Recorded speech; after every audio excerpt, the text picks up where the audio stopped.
Alright, what's going on? So, today, in this video, I'm going to be doing some lure making. I only have one mold, but it's the Do It Essential Series Yamamoto Cinco mold. So it's a 4-cavity mold, aluminum injection mold right there. And so what I'm going to be doing is, for the first little bit, I'm going to be melting down the Googan baits just to see how they melt down. I don't know if I've seen a video that does this, but there's a bandito bug right there. Got a mondo worm. These are just all baits that have been torn and I've just kind of thrown in there. There's a trench hog. Got a crack and crawl there. I actually have a rattling net in here too, and some finesse worms. So I'm gonna be trying to maintain like a similar color, so I'm gonna be doing a lot of this watermelon with the red flake, and I'm probably gonna mix in the natural color because it's got some orange. I don't have as much natural color as I do with the watermelon red, so that's what I'm going to be mixing together. And let me find there it is, right there. So what I'm going to be doing right here is I'm just going to be picking out all the similar colors. So all those are the same. Bandito bug, there's a natural bandito bug. See, I got some black and blue. See, this is actually a blue baby.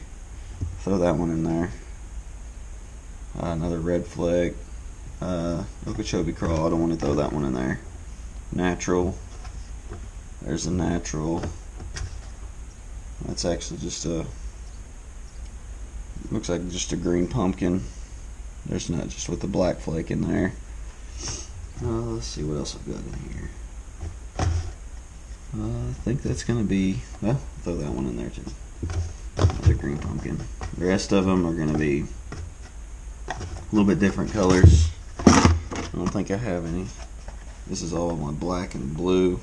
So I'm just going to be going with this right here. You can see I'm just using this Pyrex measuring cup here. And what I'm going to do is I'm just going to put it in the microwave, and I'm going to use this heat gun here, this infrared heat thermometer gun, and I'm going to be checking the temperature. I'm going to get it up just above 300. That's the ideal melting temperature. And then what I'm going to do is I'm going to take my injection gun here, and you can either do it one of two ways. You can pull the plunger all the way down, and you can grab an empty one here. You can take it, once it's melted, you can pour it in there. Or what you can do is you can put the plunger all the way down, put your nozzle in, and then once you have it melted, you can take it here and you can draw it out like that. Either way works. It's just all preference. We get everything laid out how I want it. And then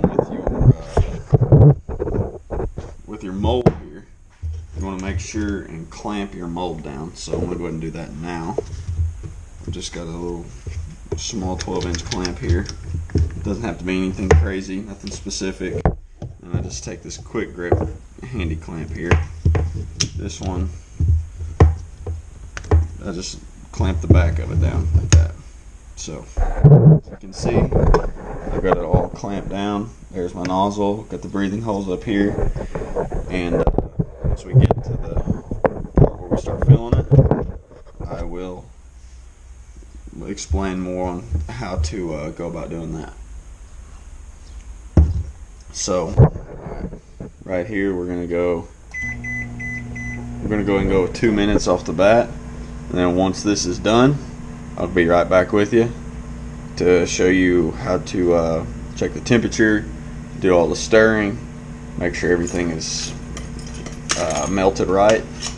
And I will see you back here in less than 2 minutes.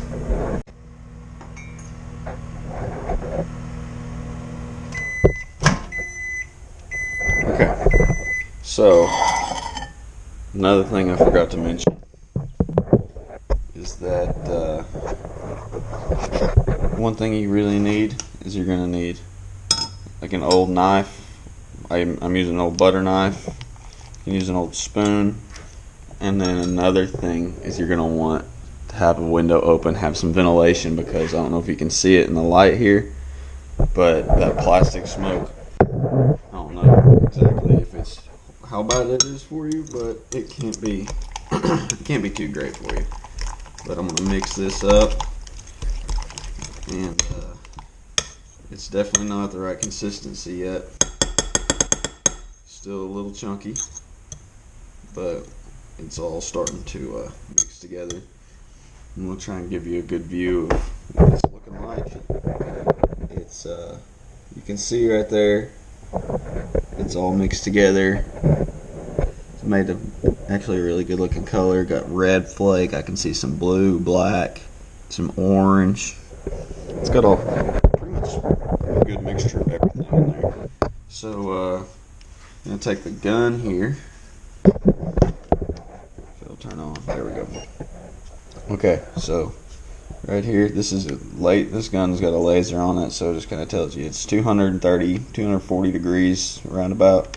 So I need to come up another 60 to 80 degrees. Just kind of depends on the plastic, really. I'm not sure how this stuff's going to do.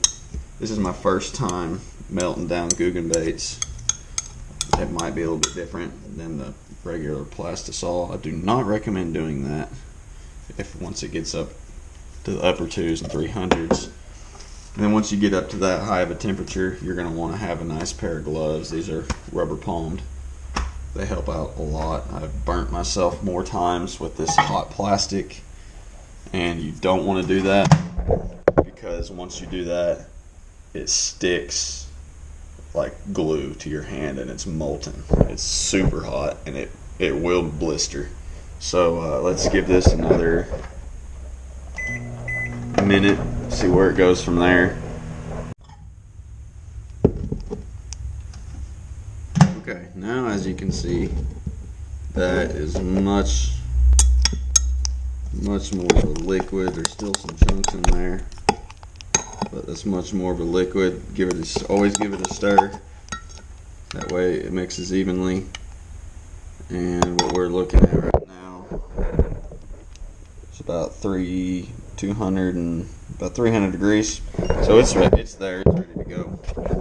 So I think what I'm going to do, I'm gonna put my gloves on, try and hurry up and get this done before it cools down too much.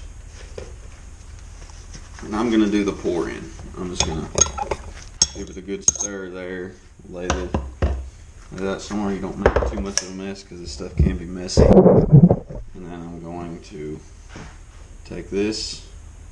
You don't want to fill it all the way to the brim, because your nozzle goes in there and you will push it out. That's where I've burnt myself more times, is whenever I put too much plastic in there. Okay, let's go with right there. See, I got a little bit of leftover. That's not enough to do anything with. I'm just going to leave that, let it cool down. I'll pull it out and I'll put it back in the tub. So, put my nozzle in. And you don't have to push the air out. So what you're going to do is you put it in right there. And you're going to push down on your plunger here until it stops. Once it stops, I usually give it a couple taps, pull it out, and you're gonna let the sprue come over. You're not gonna get rid of anything that's in here yet. Watch. Get this set up. You can see that. That is starting to suck back down in there.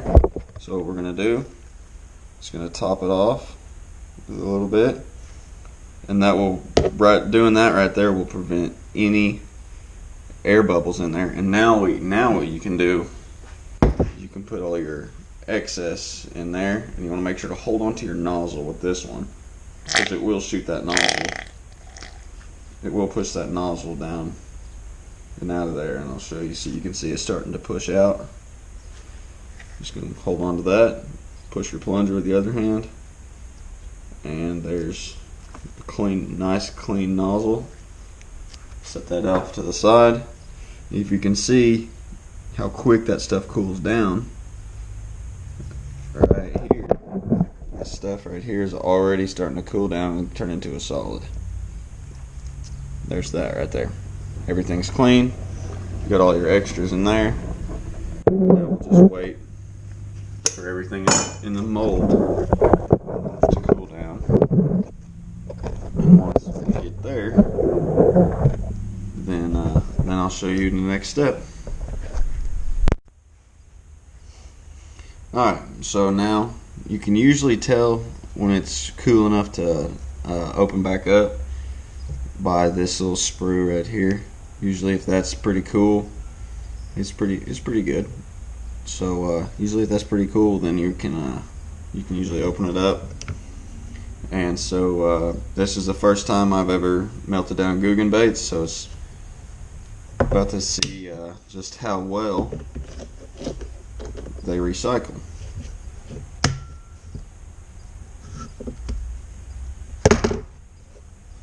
Okay, so it doesn't matter really which way you flip it.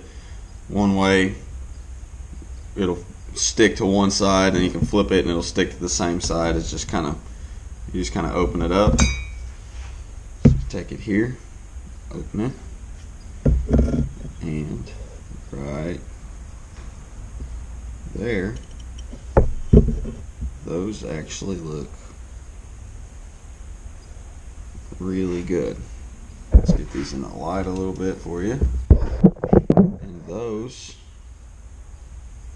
are some good looking Senkos right there. And surprisingly, let me flip them over.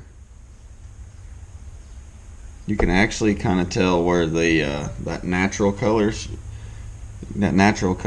the Googan bait with the white on the underside.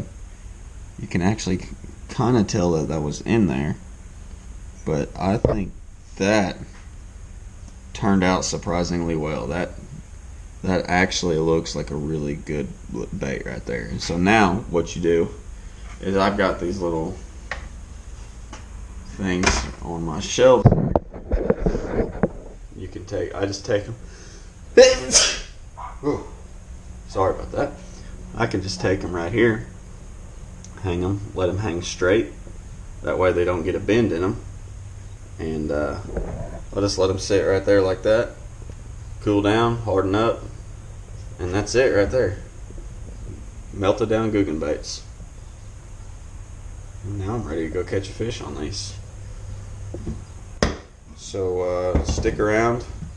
I'll make another video showing you all how to use plastisol, which I've got a whole gallon of plastisol here.